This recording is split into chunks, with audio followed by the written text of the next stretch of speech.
God. What's up, everyone? We're getting ready to watch Joe Biden speak and tell us how the economy is so fantastic. This economy is fantastic. Don't listen to these conspiracy theories. I don't even know how to do, Joe. Don't know. They just cleaned and wiped the stand. I'm ready. If you're new here, subscribe. Make sure you follow me on YouTube, Rumble, Twitch, Twitter, and the lot. It'd be amazing. If you don't, they ask you how you are, you just have to say that you're fine when you're not really fine, but you just can't get into it because they would never understand. Oh, how's it going, everyone?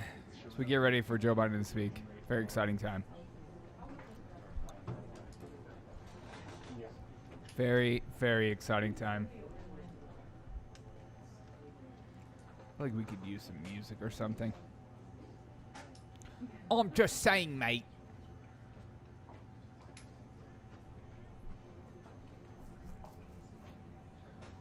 I don't want to have to stare at the stage the whole time. Come on, Bo. Will Joe Biden be on time? It's always a question. I'm trying to think some buzzwords that we can scream. Let's get some buzzwords.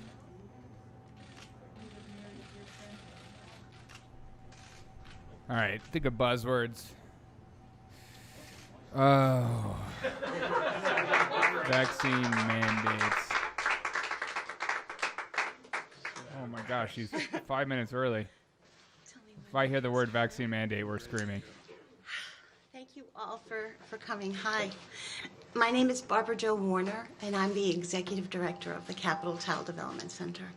So first I would like to start by thanking the President, I know, for the ARPA funding. Oh my God.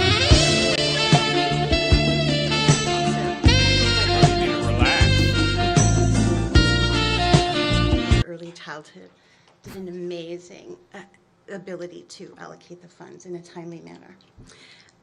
This center has been here since 1987.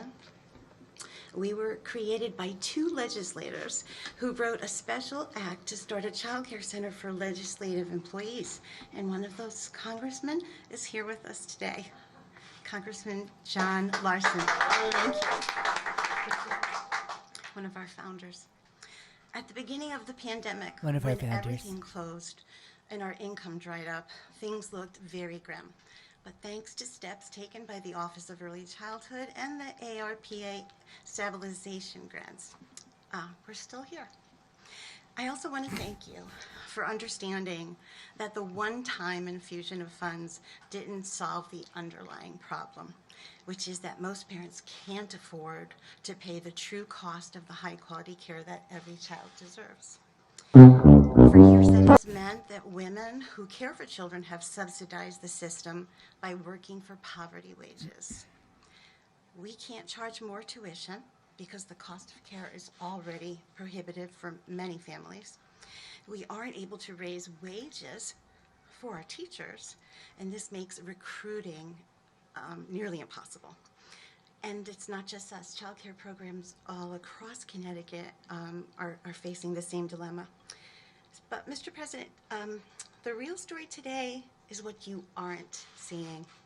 You aren't seeing a fully enrolled center. You're only seeing a fraction of what we have the capacity for.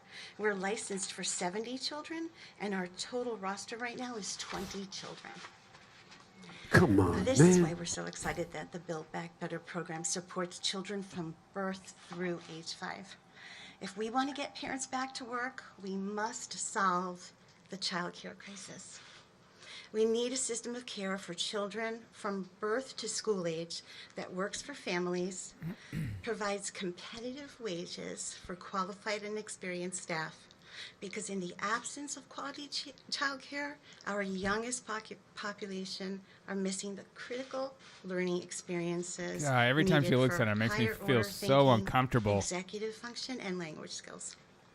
And now, Mr. President, on behalf of myself and Lisa, the teaching staff, and the children, we are so honored to have you at Capital Child Development.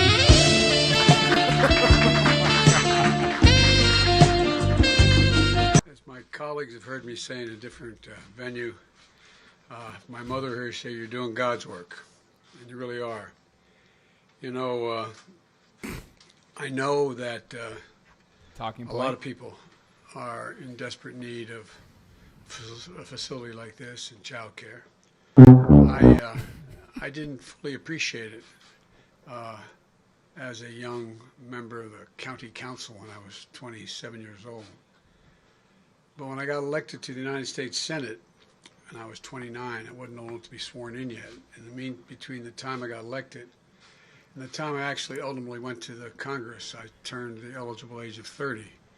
But also in the meantime, there was an automobile accident that my wife was Christmas shopping, and my daughter was killed, my wife was killed, and my two young boys, Bo and Hunter, were very badly injured and hospitalized for a long time.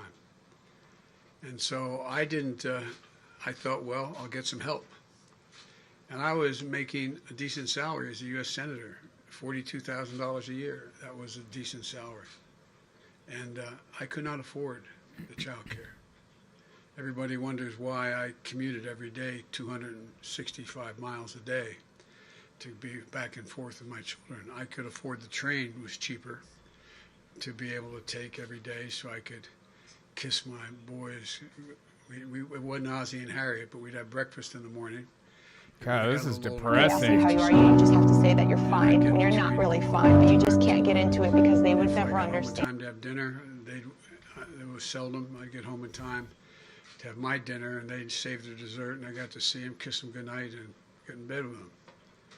And so it made me realize how difficult it is for the vast majority of people who need help. I was lucky. I had a mother who's nearby. A sister's my best friend who quit her job temporarily and moved in with her husband to help me raise my kids. But most people don't have that option. So I've been conscious of the concern and the lack of access and the lack of financial ability to have child care for a long time. And I want to thank the team here at the Capital Development Center for welcoming us today. I want to thank the excellent Connecticut leaders you have here. Ned, you're one of the best governors in the United States of America. No, you really are. You really are, because you stand up for what you believe in and you don't back down. And Mr. Mayor, Luke is an Afghan war veteran. We were talking about all the work he's done with the former governor of Delaware, Jack Markell, now, who's placing Afghan refugees coming out of Afghanistan. And we're continuing to get people out. Thank you for what you do. I really mean it. And Richard Blumenthal, who was back in those days the Attorney General. My son Bo was still alive, and he was Attorney General. And not a joke, but he looked to Richard for help. And thanks for the way you took him under your wing. Why is that a I joke? really mean it, Richard. I don't understand. It made a difference. You know what You don't he have to thought of say it. not a joke if it's not funny. And Chris Murphy, who has been not only a real soldier, but he has stood up and stuck up for me. And Chris, you know, it matters. It matters when things are tight, and you stand up and make the case, and I do appreciate it. And John Larson and I go back a long way. And Joe, you can't deny me. There's no way out. And Rosa DeLaura, who is, I don't have time, I want to keep you, but the first time I came up this way, my son was going to Yale Law School, and her mother was a committeeman? Alderwoman. And I was up on a ladder helping him paint the place he had just rented. What And the heck? this You need knock help on the with your door, and Stories, man? This lovely woman came and said, "Where's Joe Biden?" Where's Joe? I said, "He was senator." I said, "I I'm here. She said, no, where's Biden? Where's Biden? And she brought the chief of police over to let him know that everything was going to be taken care of. But your mother was something else. But that old expression, the apple doesn't fall far from the tree. What are you talking about? They ask you how you are, you just have to say that you're fine when you're not really fine, but you just can't get into it because they would never understand. We would not have had the legislation we're now trying to continue were it not for you. And This guy Jim, okay? You're the real deal. As well as Johanna. The comment I got from Johanna, I get from everybody. Where's Jill? Where's Jill? I'm Jill Biden's husband. She is now I think she's either in New Jersey or Virginia, I'm not sure, after teaching 15 credits this week at the community college. And she is out. She taught there all making the 15 case. credits in 1 week? I'm here today to talk about what's fundamentally at stake right now, in my view, for the families, not only of Connecticut, because you're ahead of the curve. And some Please, get some energy in you too, bruh. but for our country. For a long time, America set the pace across the globe. For most of the 21st century, we literally led the world by a significant margin in the investments we invested in our own people, Not only our roads, our highways, our bridges, but on our people and on our families. And we didn't just build the interstate highway system and invest to win the space race. We also were among the first to provide access to free education beginning back at the turn of the 20th century. It was a distinction and a decision to invest in our children and our families, and it's a major reason why we were able to lead the world in the 21st century. One of the few nations in the world had universal education for everyone, beginning at what was then first grade. But somehow along the way, we sort of stopped investing in our people. Our infrastructure has fallen from the best in the world. According to the World Economic Forum, our infrastructure ranks 13th in the world. Roads, bridges, highway, a whole range of things. But just as important as the Organization of Economic Opportunity and Cooperation now ranks America 35 out of 37 major countries when it comes to investing in early childhood education and care. Say another way, the world's catching up and beginning to pass us. Jill has, my community college, Dr. Biden has an expression she's used for real. Any country that educates us will outcompete us. Any country that educates us will outcompete us. We cannot be competitive in the 21st century in this global economy. With our woke education system? That's why I propose two critical pieces of legislation being debated in Washington right now. They're both bills. They're not about left versus right. They're not about moderate versus progressive. Or anything else that pits one American against another. These bills, in my view, are literally about competitiveness versus complacency, about opportunity versus decay, and about leading the world or continue to let the world move by us. Good folks afternoon. know what's at stake in the infrastructure bill. It's about rebuilding the arteries of our economy, putting people to work in good-paying jobs. Boy, this is Wall Street boring. 60 million new jobs over time. Good-paying jobs, union jobs. Union jobs. Those are the best jobs. Everyone knows that. $7.50, but $40, $50 an hour, prevailing wage. You can raise a family on. You can live with some dignity and pride. Bringing our roads and bridges up to speed, replacing lead water pipes. There's over 40,000 schools across America where you got to be worried when you go to the water fountain, whether there's lead in the water and the children are being poisoned. You can turn on the faucets at every place in America, but you're sure the water is clean and able to be drunk. Laying transmission lines for a modern and resilient energy grid.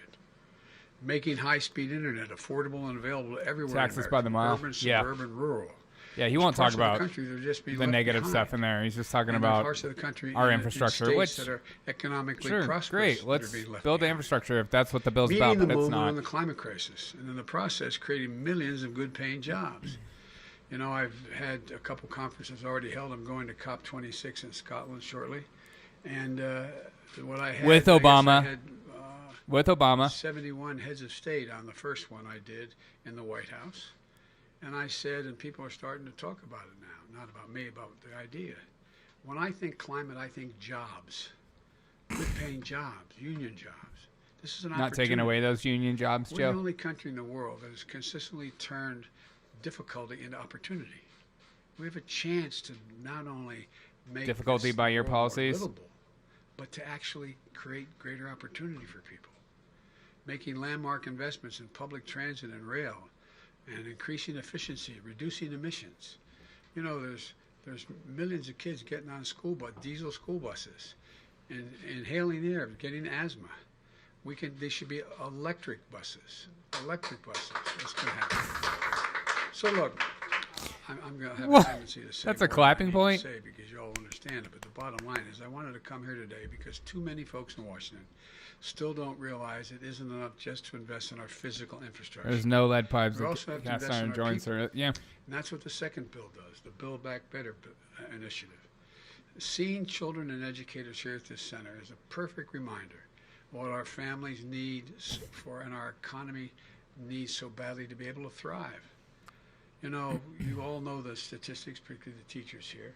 A child coming out of a single-parent house where there's real difficulty will hear literally 1 million fewer words spoken, not different words, spoken, than the child coming out of a middle-class household. And so no matter what you say, you start them at the same age, at age 6 or 7, 5 or 6 in school, they're already behind the curve. How can we compete in a world of millions of Americans' parents, especially moms, When can't be people part of aren't the in the workforce homes? because they can't afford the cost of child care or elder care, I might add. Elder care. They're the sandwich generation getting crushed. Here in Connecticut, the average annual cost to bring your toddler to a quality child care center is about $16,000 a year. That's what it is around the country. Some places more, some places a little less. A lot of money. It's $16,000 after taxes, after you pay your taxes. So the average two-parent family with 2 young kids spends 26% of their income on child care every year. My Build Back Better plan is going to change that. It's going to cut the cost of child care for most Connecticut families literally in half. No middle-class family will pay more than 7%. We are paying more in gas and meat and stuff like that. Heating bills. So thanks for that cutting. Parents get back into the workforce. And make God, ends that meet. okay so Maybe care loud. for that. We have to do the same. I'm not going to talk about it today, but the other piece of it you all know, it deals with elder care. You got 80,000 people waiting to qualify under Medicaid, and there's no spaces. We can afford to do this. But at any rate, we also have to provide businesses with tax credits to build on-site care facilities. Look, you in the legislature. What was that word? There should be a place for their children. Well, you know, what we want to do is make sure that we encourage businesses to do the same, to get a significant tax cut, to be able, if they have an on-site facility, to take care of their if everyone drove an children. e-car, our electric grid would not be able to handle it, for sure. Everyone plugged in their e-car at night? No. On-site. Well, studies show that when you have on-site care for a children's center, businesses, the business itself, have less employee turnover, less absenteeism, and higher productivity. We can show you all those studies. It's real. We can't afford to lag behind other countries. It's probably Joe's staff clapping. That's a good point. America made 12 years of public education universal more than a century ago. It gave the best educated, best prepared workforce in the world to the rest of the world. But if we're designing public education today, all of a sudden we had none. We said, okay, what are we going to do? We need free public education. Does anybody think we'd think 12 years was enough in the second quarter of the 21st century? The fact is today only about half of 3- and 4-year-olds in America are enrolled in early education, childhood education like you're doing here. In Germany, France, and the UK, even Latvia, the number of children in those countries enrolled is 90%. 90%. My plan gets us back on track. It provides 2 years of high-quality preschool for every child in America. It also makes investments in higher education by increasing Pell Grants. I don't know if I can get it done, but I also have proposed this free community college, like you've done here in the state of Connecticut, to help students attend community college and 4-year schools. And invest in historically black colleges and universities to make sure young people from every neighborhood have a shot at good paying jobs in the future. We also extend this lady's child tax credit, which is finally a tax cut. Joe's doing crowd work. Now look, my friends on the other side never had any problem creating $2 trillion in tax cuts for the very wealthy. Look, Here we go. I don't think Talk we about shouldn't be Trump. able to make $1 million or $1 billion. Yeah, I'm a speak for Catholic. yourself. Guess what? I'm Speak also for yourself. listed for 36 years, the poorest man in the Congress. But I make big money now. I'm a president. But all kidding aside, Before you were president I too, don't Joe. think we should punish anybody, but just pay your fair share. Oh yeah, here we Just go. pay Here we go. I like when you whisper. Asked if you paid your taxes and had an income high enough that you were able to take the $2,000 per child deduction, you could actually write it off your taxes. But how many families do you know of cops and firefighters and school teachers and what that don't pay that much in tax because they pay tax, but there's nothing. You say you're going to get $4,000 back for your kids. Well, you know it's not refundable. He's Either starting to it get comes off your lost. tax bill, or you don't get it at all. The American Rescue Plan, which these folks voted for as well, and I'm very proud of, is a real game changer. It started our economy moving again. Recognize that people with lower incomes don't get the benefit of that tax break because they don't have that much to deduct. So we make it refundable, make it permanently refundable. So you'd get that back over the years. You'd get, if you only had $1,000 in taxes and you had 3 kids, you'd end up in a situation where you get $5,000 refundable to you. They would pay you. The government would pay you. And we increased that amount in the near term to $3,600 for every child under the age of 6 and $3,000 for dependents between the ages of 6 and 17. The money's already a game changer for working families. It's projected to cut child poverty in Connecticut, one of the wealthier states like Delaware, in Connecticut, by 40%. If we don't pass the bill, I mean, it's real. It's a life changer. The Build Back Better Act says that you get the first half of it paid to you, and then the second half you get paid on a monthly basis. People are getting hard-working families are getting a check in the mail on the 15th. Today's the 15th, isn't it?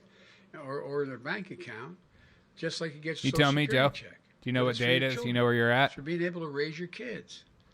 That monthly tax cut for parents is going to end in just a couple of months. It's going to impact families of 61 million kids right at the holidays when the winter heating costs are going up. When they can't get their Christmas We need to gifts keep because the of supply taxes chain for issues. families going down. Bottom line is this. When you give working families a break, we're not just raising their quality of life, we're positioning our country to compete in the future.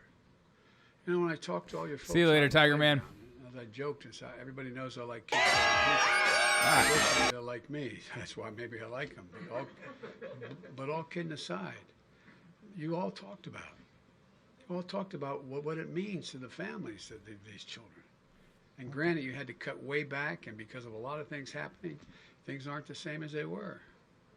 But these bills are about strengthening the economy for decades to come. Both of these bills spend out over 10 years. Take the infrastructure bill. All those investments in roads, bridges, highways, high-speed internet, water, clean water, everything that represent less than 0.5% of our economy each year if you add it all up over these years. And the cost of the Build Back Better bill in terms of adding to the deficit is zero. So when I hear people say it costs $3.5 trillion, and be honest with you, we're probably not going to get $3.5 trillion this year. We're going to get something less than that. Okay. I'm going to negotiate it. I'm going to get it done with the grace of God and the goodwill of neighbors and the creek not rise, as my grandpa would say. But all kidding aside, we're going to keep coming, and because the more we demonstrate it works, the more we can do. It's paid for because big corporations and the very wealthy ought to start paying their fair share. Let me be clear.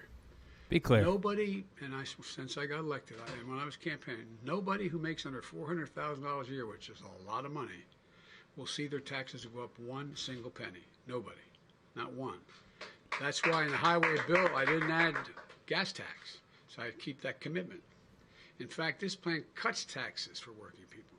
There's no reason why, as I said, billionaires should pay a lower tax rate, literally a lower tax rate, than a school teacher and a firefighter, a couple.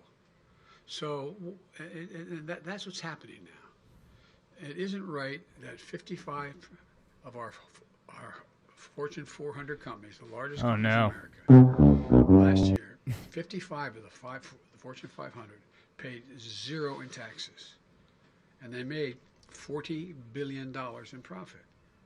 I'm glad they made a profit. Keep people employed. I mean that sincerely.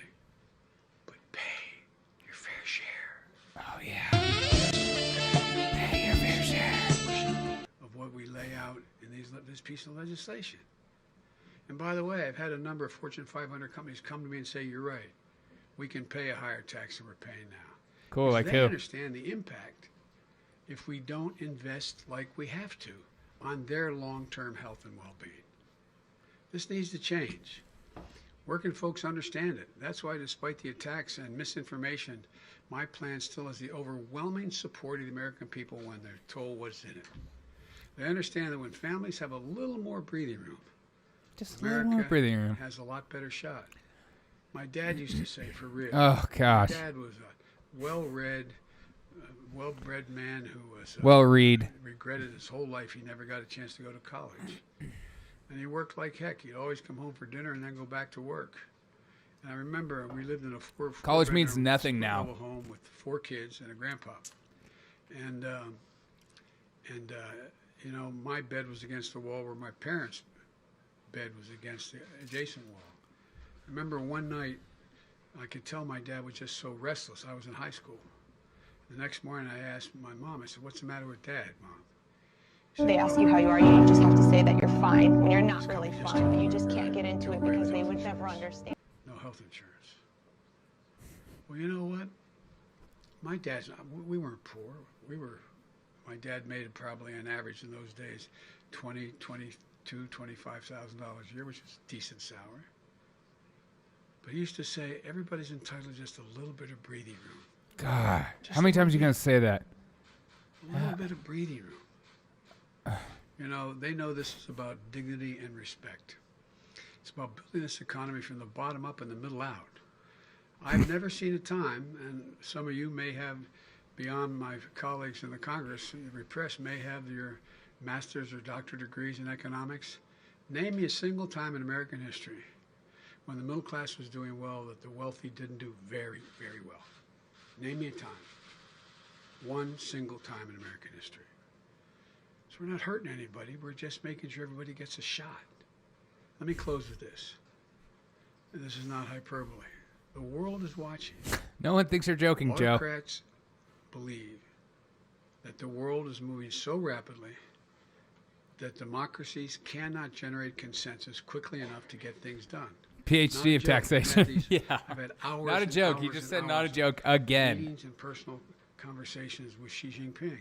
I spent more time Your best friend than any other world leader has when I was vice president and now on the phone. Every time he calls or we talk on this, an hour. You're a lying dog-faced pony soldier. An hour and a half and 2.5 hours. Not a joke. My word. No one thinks you're joking. But he doesn't think democracies can compete because they can't react quickly enough. Did you talk to him about Uyghur Muslims, Joe? Switzerland. They're betting democracies can't compete. We can't move quickly enough. I'm heading to the G20. Came back from the G7. With Obama. You know how they measure? They don't measure us based on the size of our military. They don't measure us on how much power we have that way. They want to know, can we get anything done? Not a joke. And many of you travel internationally. Can we get anything done? If he says not a joke one more time. To get something done in America. So, folks, they're betting that we won't respond to this inflection point in history. But I've always said, and I mean, some of you guys who work with me know this, I've said 1,000 times, it's never a good bet to bet against the American people. Never a good bet. I thought he was going to say it. So it's time. Yeah. It's time for us to invest in ourselves. Fake clapping squad. Show the world that American democracy works. We've always led the world not by the example of our physical power, but by the power of our A example. little bit. That's why the world is followed. We won't tax you. We'll just Given make us you that pay half a more for it. chance, Yeah, exactly. Not a single solitary thing You tax the rich, we pay more we for our can stuff. achieve if we do it together. So I'm hopeful. There's a lot of questions the press is going to want to ask me, I know, about how are the negotiations going and how we're going to get this done. And so Right, and you're on. not going to answer anything. Well, I told you before what my neurosurgeon years ago said when I had that aneurysm. He said, your problem, and I was in the center, your problem, Senator, is you're a congenital optimist. But I'm convinced we're going to get this done. I'm convinced we're going to get it done. We're not going to get $3.5 trillion. We'll get less than that, but we're going to get it. And we're going to come back and get the rest. So I want to thank you all, and God bless you. And God I know bless- You're asking about protect- President Clinton. I've been exchanging calls. He seems to be, God willing, doing well. And so when I talk to him, I'll let you all know. But in the meantime, thank you for taking the time. See if to he'll be here. answer any questions. And Probably not. I say this again. The press heard me say it. For all Say you it. elected officials, it's like a busman's holiday for you. Oh, he says the same thing. I have Oh, to wait. listen to another politician speak. But Not a I joke. really, and I mean this without exception. Say it. I'm so proud to be associated with each one of you. You're honorable, decent, smart women and men, and there's a lot we can get done. So thank you very much.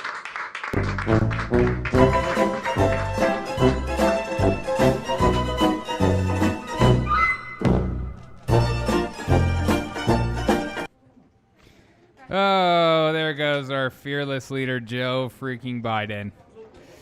Thoughts? He didn't say my buzzword. I should have kept it and not a joke.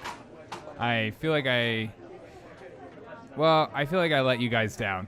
And I apologize for that. I really apologize. That was a big nothing burger. But, I mean, what do we expect?